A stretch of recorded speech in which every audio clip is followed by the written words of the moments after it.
So now we will understand when you are preparing for throat case, we know that the common cases in throat that can be asked is tonsillitis along with or without adenoid hypertrophy, and there can be a patient with hoarse voice, or which can be a CA larynx, or it can be vocal nodule or vocal polyp. So these are common throat cases which are given to undergraduates in exam cases. Very rarely there can be cervical lymph nodes, thyroid, parotid, but they are avoided in as far as possible in most of the universities. So tonsillitis, adenoid and hoarseness of voice. Now in throat cases, be very specific. The common history that we ask is some symptoms have to be definitely asked. So we have to ask for sore throat, we have to ask for Odynophagia, we have to ask for dysphagia, and we should know dysphagia. We have to ask for hoarseness of voice. We have to ask for any stridor or breathing difficulty and neck swelling. So these are the history that is very important to ask. Sore throat, Odynophagia and dysphagia we can take together. Hoarseness of voice, stridor or breathing difficulty and neck swelling. So 1, 2, 3, 4 and 5. These 5 history we are supposed to ask whenever we are getting a throat case. In sore throat, ask for duration. Since when is the patient having sore throat? Severity. Frequency, so how frequently the patient has sore throat, and aggravating and relieving factors, and each episode whenever it happens, how does the patient becomes all right. So treatment taken during each episode.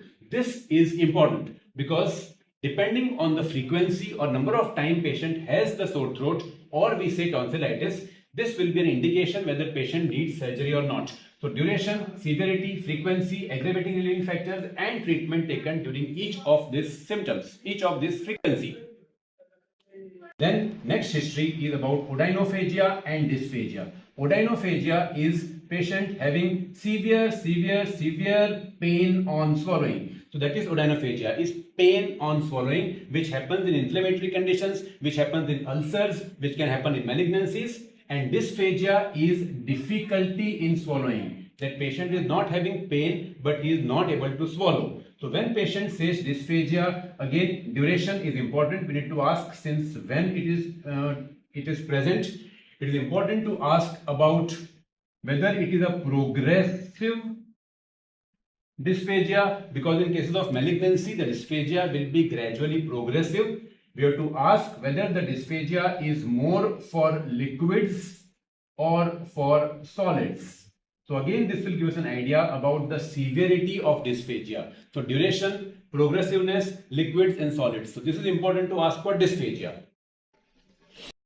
Now about hoarseness of voice. When we have to ask for hoarseness of voice, we need to ask about the duration, since when the patient has hoarseness of voice.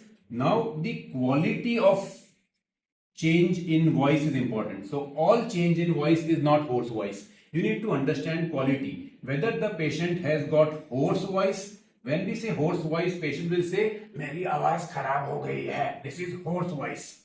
Or he may say the patient might have a breathy voice.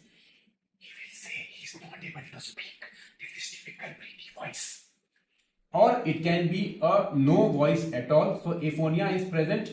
So patient will not be able to present any voice. It can be a high pitched voice. So male having a high pitched voice may be present. So these are various conditions or various types of change in voice. So whenever patient says my voice is changed, don't call it hoarse voice. Understand whether it is a hoarse voice, breathy voice, no voice, high pitched voice, and write that patient since how many days and what is the type of voice. Stridor generally will not be given to you in exam because they are severe in emergency cases, but important to ask whether patient has any respiratory distress or stridor, because the larynx is the part which is important for voice and breathing both and throat. So we need to always keep this point in negative history. You should be aware of certain common ENT conditions where patient have stridor. They can be acute deep neck space infections. They can be congenital and acquired stridor. Again, a different chapter in your book. And all these cases, throat case, never forget to miss out neck swelling, because neck swelling, even tonsillitis will give us neck swelling in the form of jugulodigastric lymph node. If a patient has CA larynx, he will have neck swelling. So mainly we want to rule out any lymph nodes, cervical lymph nodes present or not. So need to ask about whether lymph nodes are present or not present.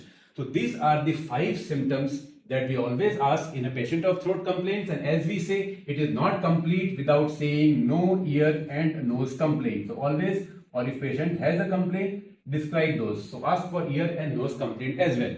So when you prepare for throat case, it is in this way that you take history. Don't start reading textbooks. When you prepare symptom wise and you know which condition happens or which symptom happens in which condition, most of your case or history is sorted.